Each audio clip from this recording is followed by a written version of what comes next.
Aleluya. Gloria a Dios. Aleluya. Entonces, quebrantamiento parte 2 y estábamos explicando que el ser quebrantado es tipo de menguar.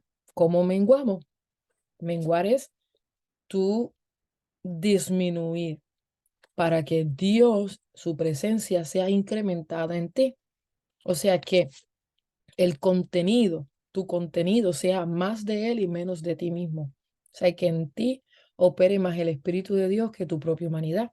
Entonces, de esa manera somos quebrantados. La piedra que es quebrantada, bíblicamente hablando, cuando dice contrito, es tipo de quebrantamiento, humilde es tipo de quebrantamiento. Y cuando hablamos de quebrantamiento, estamos hablando de tomar esa piedra y que quede en tamaño polvo. Y de eso habla el Señor en el Salmo también 103. Dice que nuestra condición, Él conoce que nuestra condición es polvo, así que nuestro diseño original es polvo y Dios quiere que volvamos al original y volvamos a entender que sin Él no somos nada, que lo necesitamos a Él en todos los aspectos de nuestra vida, que por más inteligente, que por más próspero o pudiente o poderoso que usted sea en su propia naturaleza o humanidad, ¿verdad? Aún teniendo todo, usted necesita, número uno, como prioridad, número uno, al Señor, al Señor. No importa el estatus que usted tenga, usted necesita al Señor menguar para que Él crezca en ti. Entonces, eh, en la palabra hay varias historias que pudiéramos utilizar acerca del quebrantamiento o para hacer contrastes acerca de este tema. El otro día estuve predicando en Newburgh y traje de contraste, lo traje, ajá, eh, a Saúl, al rey Saúl, versus el rey David. Saúl comete una falta, el Señor le había dado unas instrucciones y cuando completa la misión que tenía que completar, en realidad la deja incompleta. Dice que él no mató al rey, dejó unos ganados vivos por ahí, unos animales y unas cosas, y que para sacrificarlos para Dios, pero Dios le había dicho que fuera allí y matara todo, no dejara nada vivo. Entonces, cuando fue Samuel, le dijo, no, Dios, tú has fallado delante de Dios porque no hiciste esto y aquello y lo otro. Entonces Saúl le contestó y le dice, ciertamente yo he pecado. O sea, él lo aceptó, dijo, yo he pecado. Pero luego que dijo, yo he pecado, también dijo, pero, yo he pecado, pero.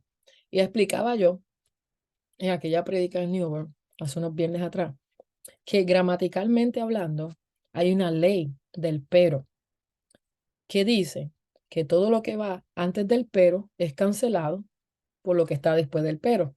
Por ejemplo, yo puedo decir, la hermana Eva es bien buena, pero, entonces, cuando yo digo, la hermana Eva es bien buena, pero ya eso que dije bueno de la hermana Eva queda cancelado. Pero, ¿qué digo, hermana Eva? Pero, no sé ni qué decir malo de ella, no me atrevo. Pero, Pero no es tan buena. pero no es tan buena nada. Entonces, ahí está, ahí está. Lo que está primero queda cancelado después del pero. ¿Está bien? Entonces, Saúl le dice a Samuel, Saúl, Samuel, ciertamente yo he pecado, pero no se lo digas a los ancianos, no se lo digas a fulano, no se lo digas a los de la asamblea, no se lo digas a nadie. Esto es acá entre nosotros. Entonces, ahí, ¿qué había? Orgullo, altivez. Él quería que el pecado pasara como si nada, realmente no lo estaba aceptando ni lo estaba confesando al 100%. Mientras por otro lado, sabemos que el salmista, el rey David, también pecó en una ocasión cuando se une con esta mujer Betsabé. Y sabiendo esto, ella queda embarazada, toda la historia del rey David con Betsabé. Envían a Urías, el esposo de esta mujer, a buscar, los manda a la guerra, matan a este hombre, todo esto. Pero Dios envía también a un profeta, donde David. Y David está confrontado por este profeta de una manera muy, muy diferente. ¿Por qué? Porque el profeta Natán le da una historia. Oye, David, ven acá, analízate esta historia. Este hombre rico, este hombre pobre, el hombre rico tiene muchas cabras y ovejas y vacas y no sé qué, pero el hombre pobre solamente tiene uno. Y el hombre rico tiene una visita. Y sabes que en vez de coger de sus propias ovejas y cabras y vacas y todo eso para hacer una buena comida y una fiesta, ¿sabes qué hizo? Cogió la cabra o la oveja, no me acuerdo qué animal era ahora mismo, eh, de este hombre pobre. La única que tenía se la agarró para hacer aquel festín. ¿Y qué tú harías? ¿Qué tú crees que pasaría? ¿Qué tú crees que se merece? Y él dijo, no, ese hombre lo deben de matar. Ese hombre lo deben de matar. ¿Y qué dijo el profeta Natán? El profeta Natán dijo, pues ese hombre eres tú. Lo mismo lo acabas de hacer tú. Cogiste la mujer a fulano de tal teniendo tantas mujeres. Porque en aquel tiempo el rey David tenía las mujeres que quisiera. Él tenía sus esposas. Y si quería a otras más, las podía coger si él se las daba. Pero lo que él había hecho era algo injusto. A diferencia de esto, ¿qué sucede? El rey David, en el Salmo 51 y también el 32, que es un salmo de perdón, se ve su oración de arrepentimiento. Y vemos en el verso 16, verso 17 del capítulo 51, que el salmista, que el rey David, dice que él conocía que Dios no quería sacrificio y que si Dios quisiera sacrificio, él se los daría. Él se los hubiera dado. Él le podía sacrificar 1000 animales si quisiera Dios. Pero él sabía que Dios no buscaba formas de arreglar humanas, sino que el hombre se humillara delante de su Dios. Y David conocía esto y decía, tú, yo sé que tú lo que quieres es mi corazón. Por eso es que cuando Dios se refiere a David, dice, David es un hombre conforme a mi corazón. No dice que David era un hombre perfecto. No dice que David era un hombre que no pecaba. No dice que David era un hombre en otros niveles. No, David era un hombre conforme al corazón de Dios, aunque pecara y no era perfecto. Porque David se humillaba delante de la presencia del Señor.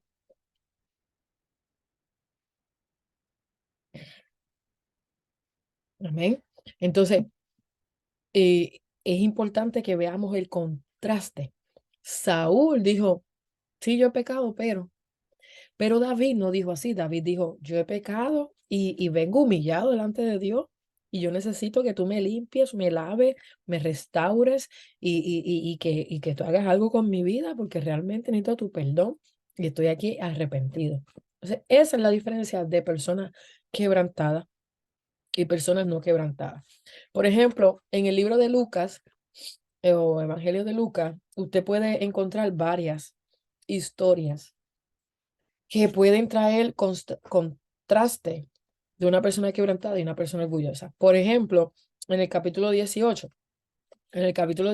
encontramos la historia de unos hombres que fueron al templo a orar. Si usted busca ahí en Lucas 18, los dos estaban haciendo una actividad o una disciplina espiritual, orando en el templo. Pero Dios aceptó la oración de uno y ¿qué hizo con la otra? La otra no pasó del techo. ¿Por qué? ¿A qué se debe la diferencia? Pues mira, que las acciones, Dios mira las acciones en nosotros, Dios conoce nuestros corazones, Dios conoce las intenciones de nosotros. Dios conoce quién realmente le busca en espíritu y en verdad y quién solamente le busca en apariencia y le busca de esta manera. Entonces, el primer hombre, aunque hizo todo un espectáculo allí, y usted lee, ¿verdad? La palabra, y un espectáculo que hizo allí, realmente no era un adorador de Dios. No estaba allí yendo a buscar la presencia. eh, Tal vez podía engañar a mucha gente que lo mirara y que lo vieran allí y decían, wow, este hombre es un hombre orando ahí poderoso, wow, qué terrible. Pero realmente no engaña a Dios. Se puede hasta engañar a él mismo, pero a Dios no lo engaña. Hay hombres que están engañados en ellos mismos. Ellos mismos se engañan. Por eso Pablo le dijo a Timoteo, Timoteo, guárdate, cuídate de la doctrina y cuídate de ti mismo. ¿Te va viendo? Porque usted puede engañarse por usted mismo. Alábalo. La palabra dice en Jeremías 17 que engañoso es el corazón más que todas las cosas. Perverso, ¿quién lo conocerá? Quiere decir que tu mente, tu propio corazón te puede engañar, es perverso. ¿Ven? Entonces, este hombre ahí parecía que estaba adorando, parecía que estaba, la palabra dice que el fariseo se puso a orar consigo mismo, o en otras traducciones dice a sí mismo, el fariseo.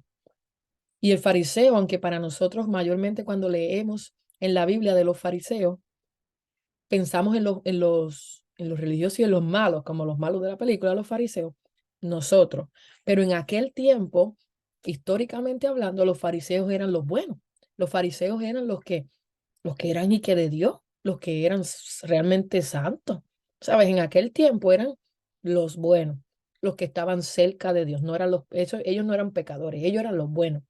Para nosotros ahora, tenemos otra visión, otra perspectiva. Y nosotros leemos de los fariseos y decimos, chacho, los fariseos eran unos actores, unos hipócritas.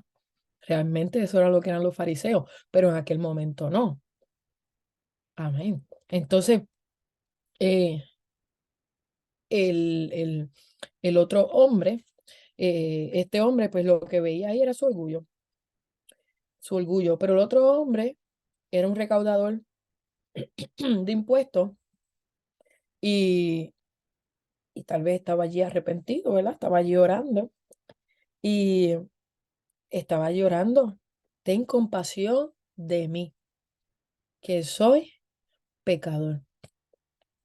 ¿Ves? Corazón contrito, un corazón que está alineado al arrepentimiento, está alineado a lo que es el quebrantamiento, está alineado a lo que es derramarse o renunciar, rendirse en la presencia de Dios. Este hombre no estaba allí haciendo un espectáculo, estaba allí humillado delante de Dios y Y así clamaba, no trataba de justificarse, porque cuando vemos al hombre que oró primero, el fariseo, él decía, pero yo no soy como esos pecadores, yo no soy como aquellos y los otros, yo no. Pero no se trataba de justificar mientras oraba. Y es importante porque cuando vemos aquí, Jesús en esta historia, y en el verso 9 dice que estaba dirigida a algunos que confiando en sí mismos se creían justos y despreciaban a los demás. Por esto Jesús contó esa parábola, porque eran personas orgullosas que despreciaban a los demás. Y eso, aleluya, y eso a Dios no le agrada. Aleluya. Y así eso en el verso 9 usted lo ve, a unos que confiaban en sí mismos como justos y menospreciaban o despreciaban a otros. A esos va dirigida esa parábola. Por eso es importante, siempre lo digo, siempre vea cuando usted vaya a comenzar a leer algo en la Biblia y mayor aún en los evangelios, mire a quién va dirigida esa palabra.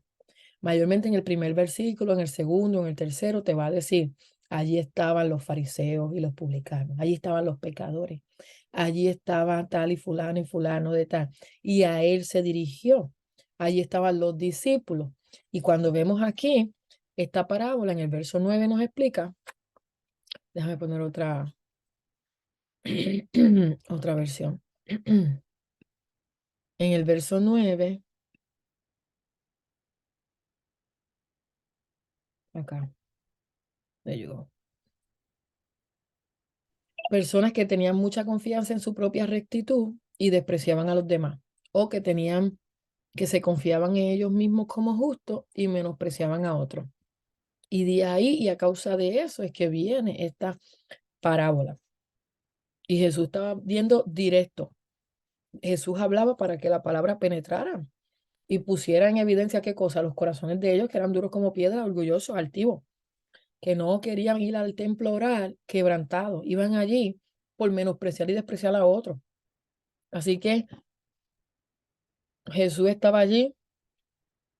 En el verso 14 dice, pues todo el que a sí mismo se enaltece será humillado y el que se humilla será enaltecido. Y cuando dice eso, realmente lo que está hablando es acerca del quebrantamiento, del quebrantamiento. Cuando habla cuando habla en ese versículo. Así que eh, hay otro en el capítulo 7 de Lucas, otra historia. Dos personas que están en un banquete. Déjenme, me gusta ponerlo en dos diferentes versiones. Tengo aquí una, me gusta verlo en el otro. Entonces ahí en el verso, en el capítulo 7 de Lucas,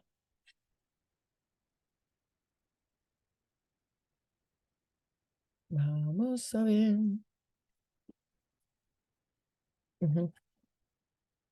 Leemos que hay una cena en casa de un fariseo, en casa de Simón, el fariseo. En el verso 36 en adelante va a ver la historia.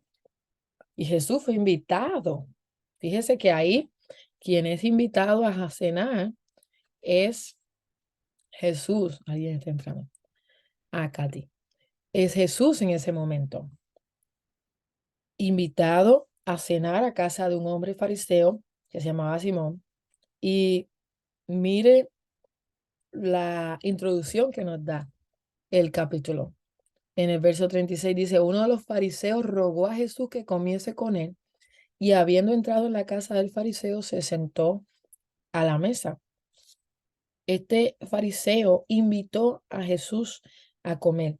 Cuando tú buscas ese rogó a Jesús que comiese con él o invitó a Jesús a que comiera con él, viene eh, de una solicitud de alguien de igual nivel.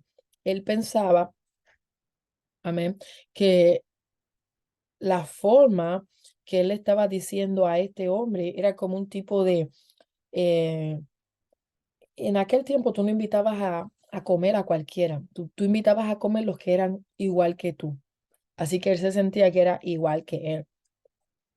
Él se veía al mismo nivel que Jesús. ¿Está viendo?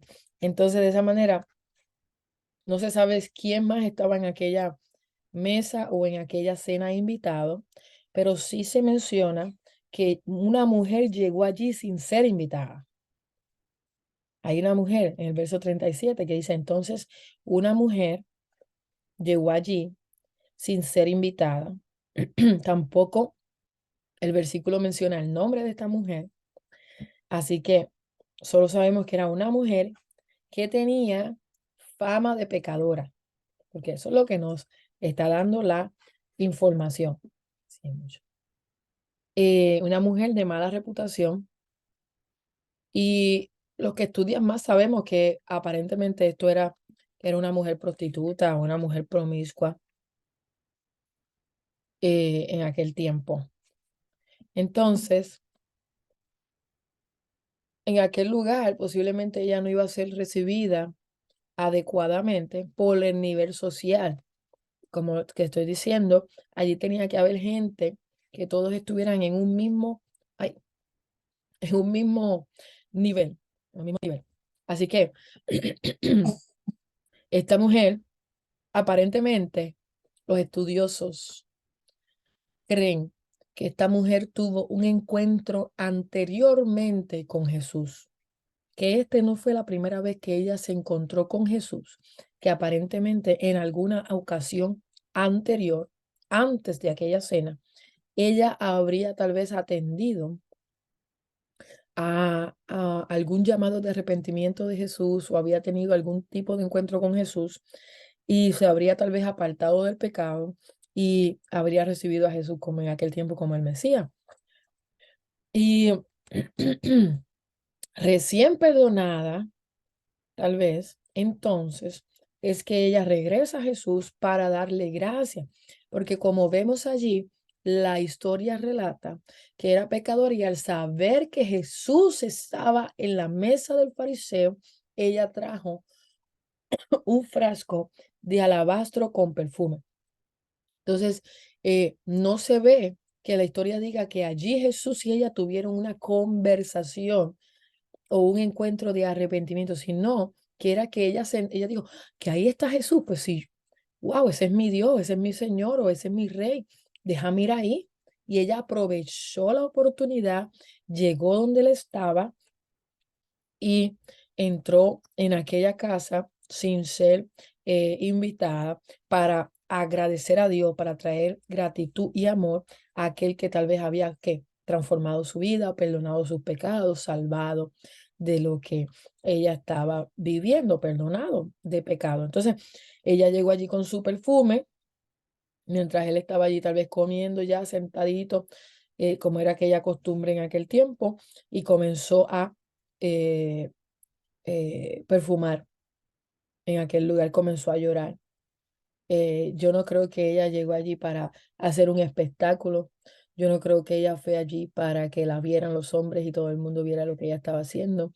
Yo tampoco creo que ella fue allí a comer. Ella fue allí para aprovechar una oportunidad y ser quebrantada delante de la presencia del Señor y en forma de agradecimiento estar ahí. Dice que ella estaba llorando eh, en aquel lugar bien, muy conmovida. Y a tal nivel eran las lágrimas, dice la palabra, que comenzó a regar con lágrimas sus pies. No sé si usted ha llorado así, que puede llenar el bucket de lágrimas, el cubo, que usted se encuentra que es un quebrantamiento, que usted no puede parar de llorar. Yo a veces estoy llorando y a veces me ha sucedido en la iglesia y digo, la gente pensará que yo estoy triste, que me duele algo. Porque uno está, que uno llora, es tanto el agradecimiento, es eso, es tanto el agradecimiento. Lo número uno que va a causar quebrantamiento en tu vida va a ser el agradecimiento. Porque cuando tú piensas lo que tú te mereces y lo que Dios te ha regalado, lo que Dios te ha dado sin merecerte, tú no puedes contenerte las lágrimas y uno se desborda y uno ahí en la presencia de Dios, uno llora a tal nivel que puedes enjugar los pies del maestro. Dice que ella enjugaba con sus cabellos, porque Jesús la había encontrado, Jesús había hecho por ella lo que ningún hombre podía hacer. Así que quién mejor, ¿verdad? Que el Señor Jesús, que ella pudiera romper aquel frasco de alabastro en sobre los pies de él.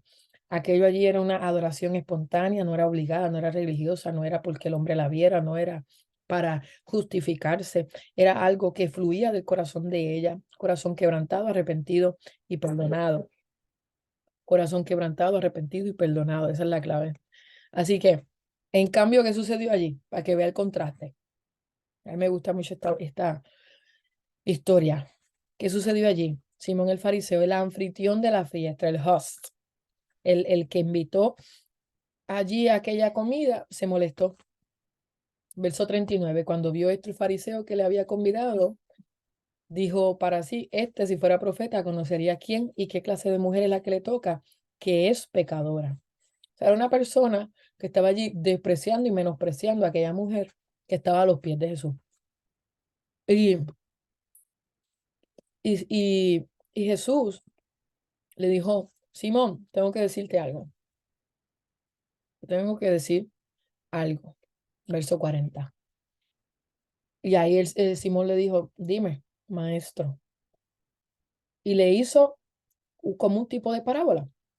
Un acreedor tenía dos deudores. Uno le debía 500 denarios, el otro 50. No teniendo ellos con qué pagar, perdonó a ambos. Uno debía 50, uno 500. No tenían ninguno, podía pagarles. Los perdonó a ambos la deuda. ¿Cuál de ellos, le pregunta Jesús a Simón, cuál de ellos le amará más? Y Simón le dijo, pienso que aquel a quien le perdonó más. Le perdonó a los dos la deuda. ¿A quién tú crees que va a amar más? Pues al que más se le perdona. A ese más ama. Y Jesús le dijo, rectamente tú has juzgado, o sea, contestaste bien. Por eso es que está pasando esto aquí. Simón ni siquiera había tratado a Jesús con cortesía cuando llegó a la casa de él. La palabra no registra que él había hecho honor de la visita de Jesús en su casa. No le había ofrecido agua para lavarle los pies y es una costumbre judía. Cuando los judíos llegaron a una casa de visita, el anfitrión utiliza a uno de sus siervos para que le lave los pies. eh, no le había besado, no le había ungido. Era otra tradición judía. Cuando tú llegas de visita a ese hogar, te ungían la cabeza. Pero a pasar de esto, aquella mujer llegó a aquella casa, ungió los pies del Señor lloró, los lavó, etcétera, lo besó, hizo todo, pero desde abajo, desde abajo. Y es hermoso, ¿verdad? Porque, mami, te lo inventaste. Es triste, ¿verdad? Cómo vemos el contraste de ese hombre fariseo, que es de los buenos, acuérdense, fariseo, un hombre de Biblia, un hombre, un hombre de palabra, un hombre que andaba con los rollos. Este, lo vemos tan frío, lo vemos tan despreciante versus, versus a esta mujer que expresó su amor, su devoción. Vemos cómo esta mujer eh, se quebranta al frente de él. Por otro lado, tenemos otra historia para ir avanzando. Ahí en Lucas, capítulo 15, los dos hijos y su padre, el hijo pródigo. Eh, ¿Qué vemos ahí en el capítulo 15? Déjame buscarlo en la otra versión acá. Capítulo 15. Gloria a Dios. Ok. Lo primero que vemos en el verso 1 del capítulo 15 es que se acercaban a Jesús todos los publicanos y pecadores para oírle. Publicanos, pecadores, para oírle. Y también estaban allí los fariseos y los escribas que murmuraban. Siempre es bueno ver quiénes están, adiós, ¿qué pasó? Pero quiénes están en la audiencia cuando Jesús está hablando. Habían publicanos y pecadores y habían fariseos y escribas. Los publicanos y los pecadores oían a Jesús, estaban allí para oír la palabra de Dios. Los fariseos y los escribas estaban allí para murmurar. Fariseos y escribas era la gente del rollo de la Biblia, de la iglesia, del templo. Ay, alábelo, por favor. Ok, ahora sí, del verso 1 podemos irnos al verso 11 que comienza la parábola del hijo pródigo. Cuando habla de parábola, no, y lo aclaro para que podamos también aprender, esto no es un hecho real.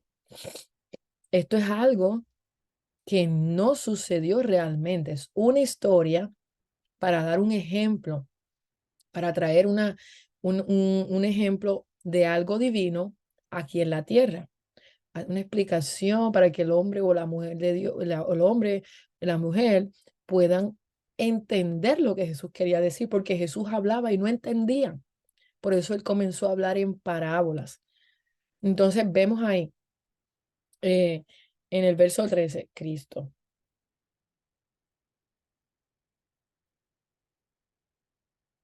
Ok. Vemos ahí, no te vayas, Sheila. Vemos ahí la escena, ¿verdad? Eh, y vemos estos muchachos que el hijo menor, que es el hijo pródigo, llamó a su padre, le pidió su herencia o lo que le tocaba a él y se fue lejos a una provincia apartada. Desperdició todos sus bienes perdidamente, todo lo malgastó. Se vio en gran hambre, todo le comenzó a faltar. Se fue a trabajar para los que vivían en aquella tierra, en una hacienda que apacentaban cerdos. Deseaba llenar su boca,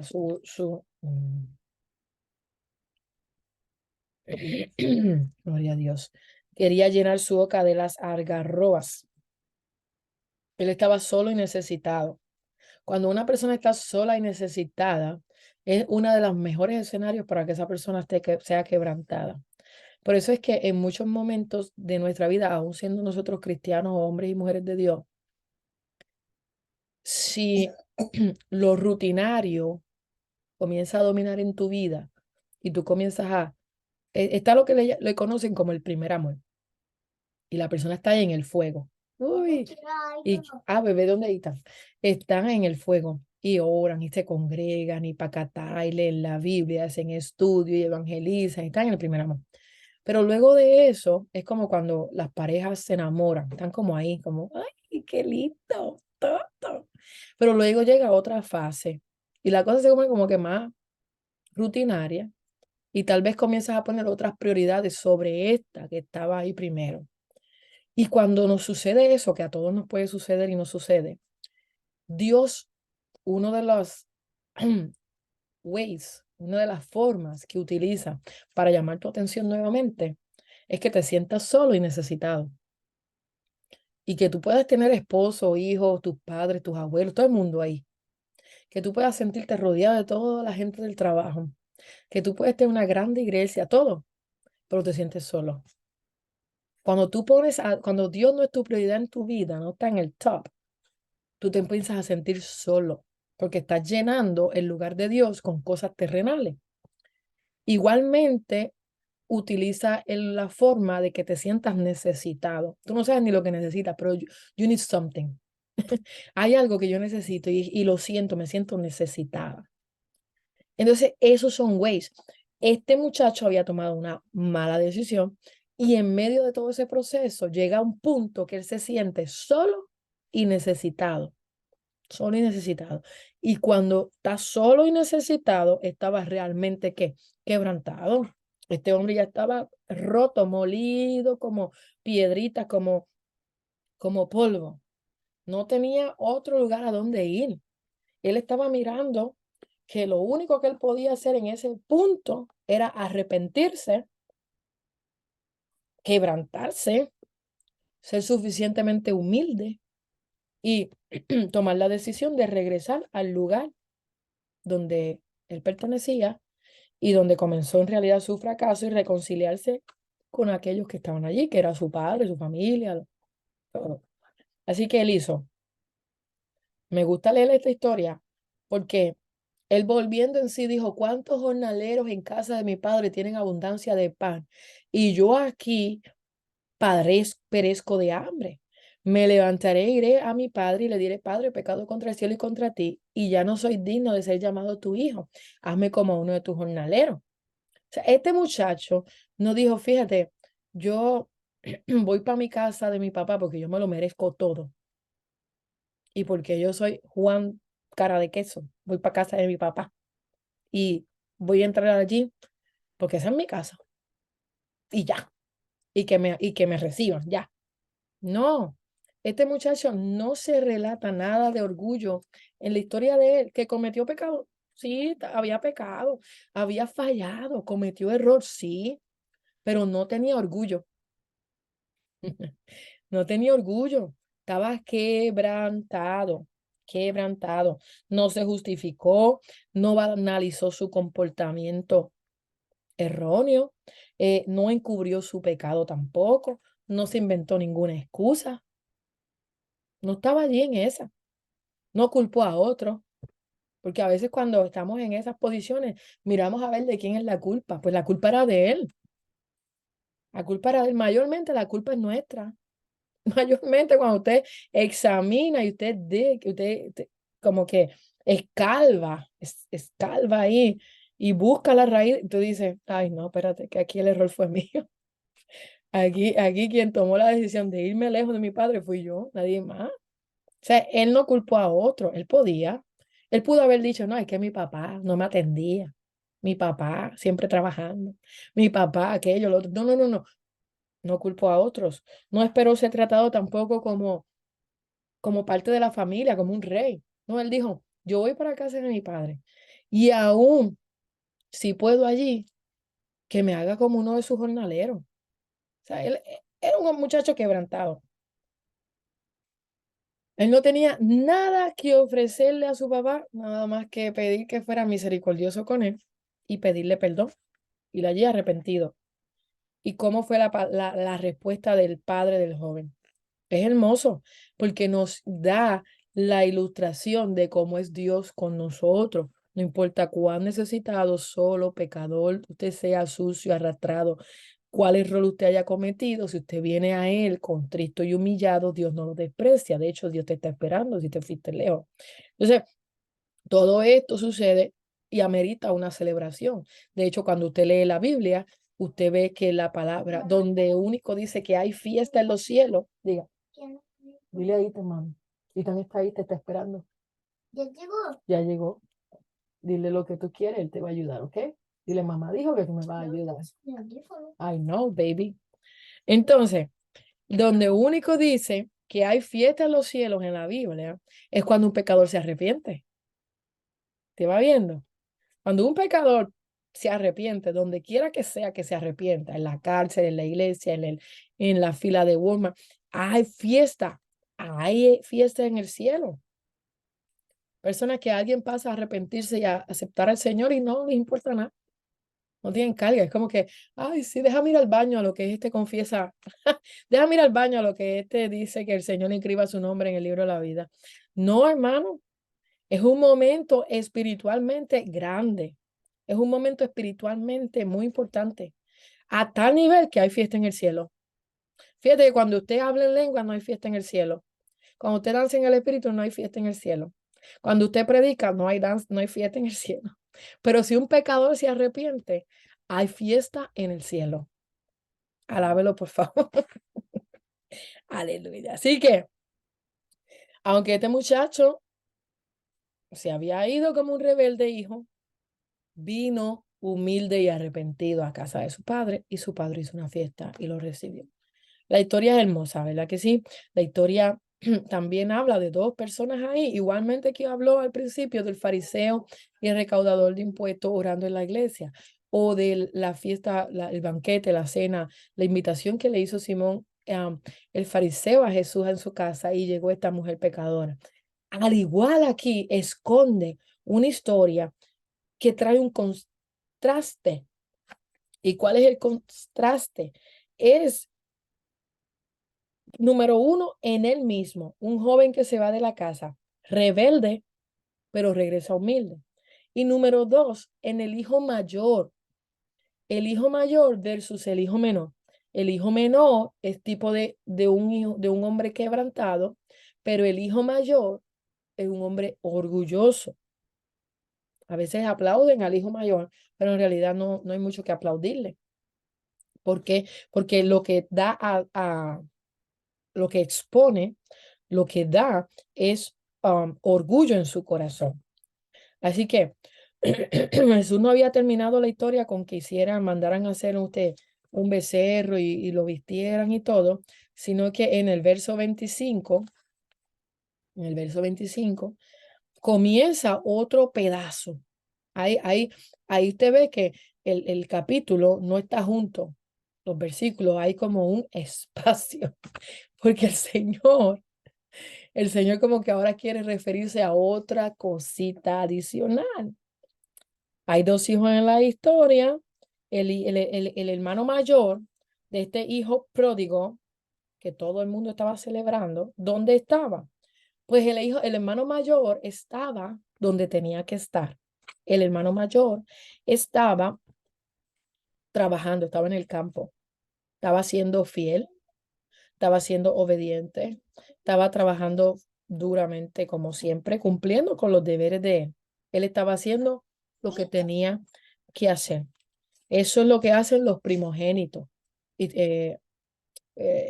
los primogénitos, los primeros hijos tienden a ser sumisos, tienden a ser obedientes y tienden a ser respetables a sus padres. Entonces, este hijo nunca había sido motivo de aflicción hacia su padre. Su padre nunca había tenido una queja de este hijo. Este hijo era un hijo especial. Y si se compara con el hijo menor, es buenísimo hijo, el hijo mayor. Así que nunca había sido rebelde, al menos no que lo aparentara, pero como Dios mira el corazón y no las apariencias, sucede algo. Al regreso, en la celebración, cuando va llegando a su casa del día de trabajo, ve que hay una fiesta, que hay música, que hay baile, que hay comida, y dice, oye, ¿qué es lo que está pasando aquí?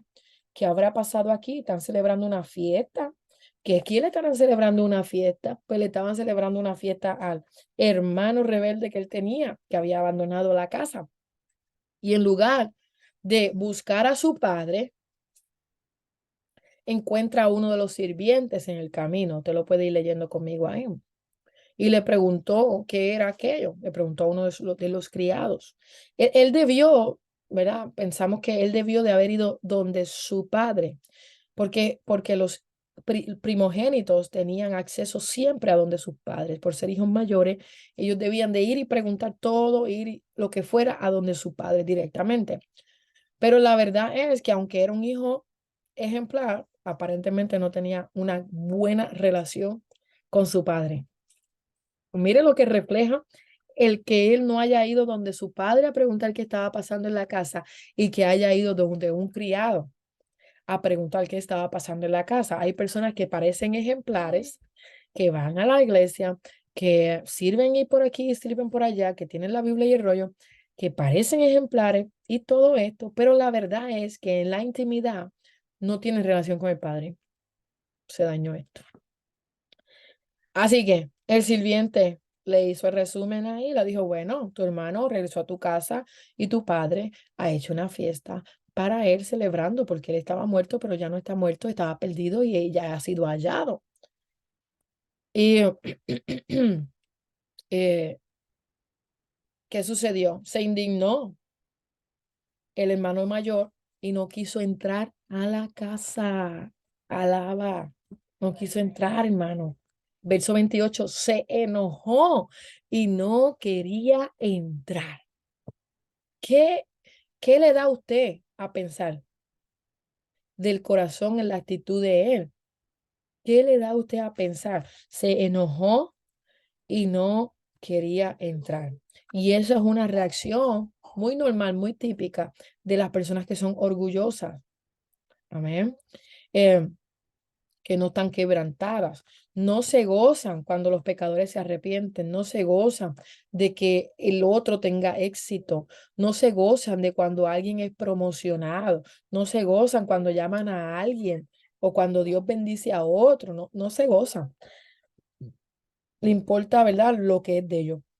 Así que allí estaba él haciendo un berrincho, llamando la atención, porque al hermano le habían hecho una fiesta y él estaba allí afuera que no quería entrar. ¿Y qué hizo? El papá salió, ¿verdad?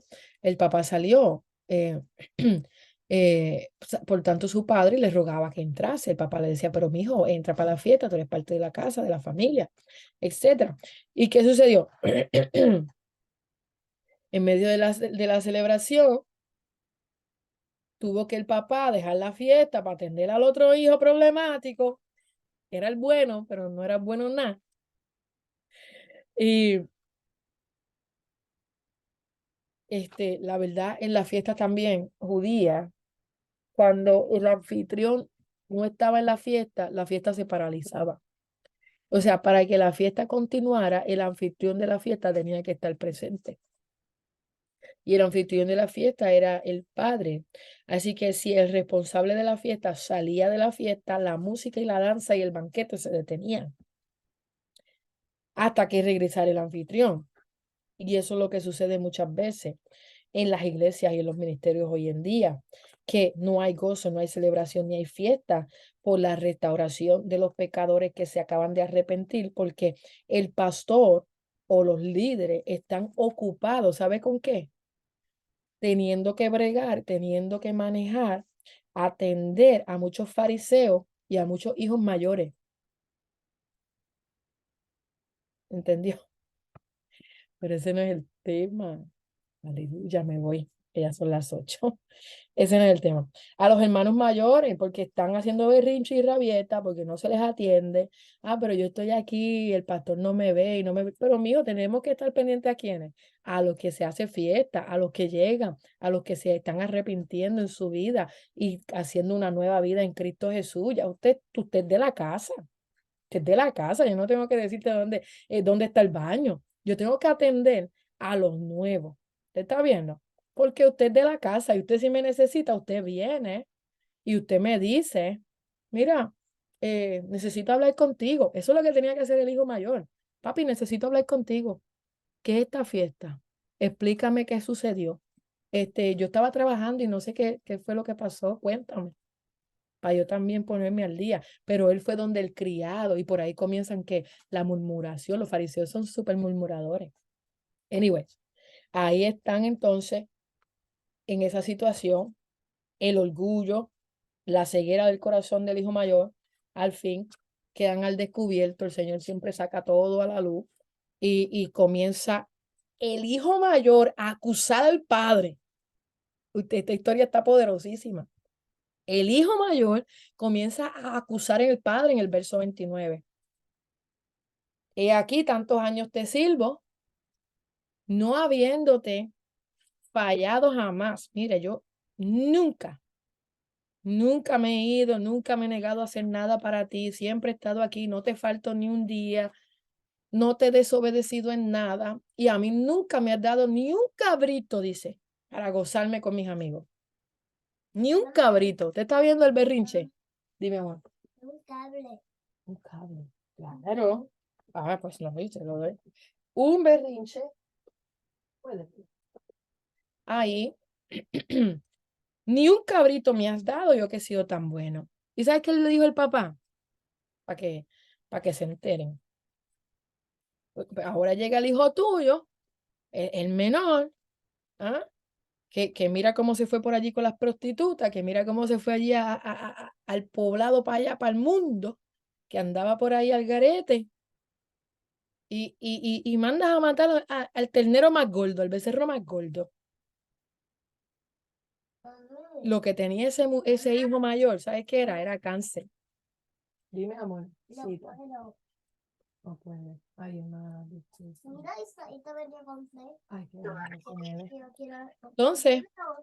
Entonces, lo que vemos en este muchacho, ¿qué era? Cáncer. Cancerígeno, de ira, de envidia, de rebeldía, alimentado por lo que le llaman tal vez hasta hiperrealidad, hyperreality. Anyway, frustrado, se creía algo, no lo que él era, y no veía lo que realmente él era. Mira que le engaño. Anyways, dice así, para matar el becerro más gordo, pero el papá, ¿qué le dice? Hijo, a mí me encanta la respuesta del padre. Hijo, tú siempre has estado aquí conmigo y todas mis cosas son tuyas. Si tú no has cogido el cabro para comértelo, es tu problema. Si tú no has cogido el becerro para comértelo, si tú no has gozado de las bendiciones que hay en la casa, porque tú no has querido. O sea, ahí está todo. Todo lo del padre, ¿sabes para quién va? Para el primogénito. Todo lo del padre va para el hijo mayor. Ese es el orden. El hijo mayor era dueño de todas las cosas de su padre. Él era el heredero por default. Pero está llorando porque le dieron un becerrito al hermano menor que se acaba de arrepentir cuando todo lo que hay en la casa del padre es de él. Usted está viendo el engaño, la mentalidad pequeña, la mentalidad loca, envidiosa, rebelde y todo que hay aquí. Si usted es hija, todo lo del padre es suyo. Si el padre le da un becerro a uno de los hijos, usted no tiene que llorar por nada. Usted no se tiene que molestar. Usted le dice al Señor, ¿usted sabe qué? Ya tú me has dado 4 becerros a mí, 5 becerros. Ya, es más, yo quiero uno ahora lo agarro también, porque todo lo que hay en la casa es mío. ¿Entiendes? Entonces, ¿por qué estamos peleando por bobería? ¿Por qué estamos peleando por bobería? Y están, ¿qué cosa? Un corazón orgulloso, un corazón rebelde, un corazón que estaba cegado por el orgullo y no podía ver mejor la situación. Y podemos estar siendo hoy día el hermano mayor o podemos ser hoy día el hermano menor. Podemos ser el fariseo o podemos ser el recaudador de impuestos arrepentido, o podemos ser Simón el fariseo, o podemos ser la mujer pecadora arrepentida, hermosa, que estaba allí con el perfume de alabastro. Entonces, ya vimos 3, 4 relatos bíblicos de los humildes y quebrantados versus los orgullosos y los no quebrantados.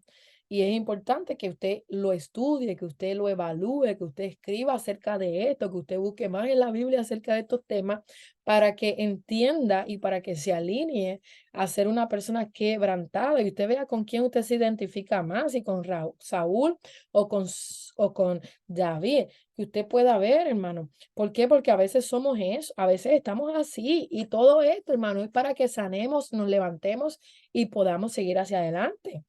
¿Cuánto te ríes, Sheila? ¿Cuál es el chiste?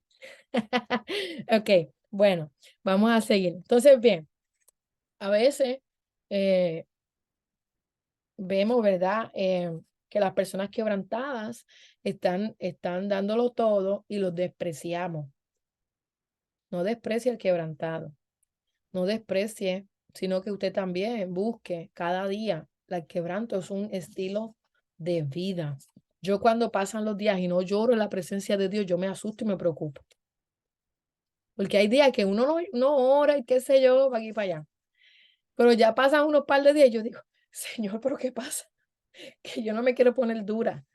Yo quiero llorar, yo quiero sentirme quebrantada, yo quiero mirar al que está en necesidad y tener compasión. Yo quiero fluir en eso. Fluir en eso. Y es importante, ¿verdad? No todo, no ok, quiero aclarar esto rápido, que no me malinterpreten. Las lágrimas no son tipo de quebrantamiento, no es igual a quebrantamiento, pero son una expresión de quebrantamiento en la gran mayoría de los casos. Pero porque una persona no llora, no significa que no es quebrantada, o porque una persona llora, no significa que es quebrantada. Personas que lloran y están llorando, that's it, son lágrimas. Hay gente que llama lágrimas de cocodrilo, y son lágrimas. Pero su corazón está lejos de Dios, su corazón, solamente está ahí su boca, su carnalidad, ahí haciendo, fluyendo, llorando un poquito, pero realmente no están quebrantados y humillados al Señor. Así que vamos a terminar, vamos a tomar otro día más de este tema, un tercer día más, próximo lunes, si Dios lo permite, y ya lo terminamos. Vamos a hablar un tercer día más para que veamos cuáles son las bendiciones del quebrantamiento, porque el quebrantamiento trae bendición a tu vida. Y de esa manera podemos tocar algunos puntos de ese tema.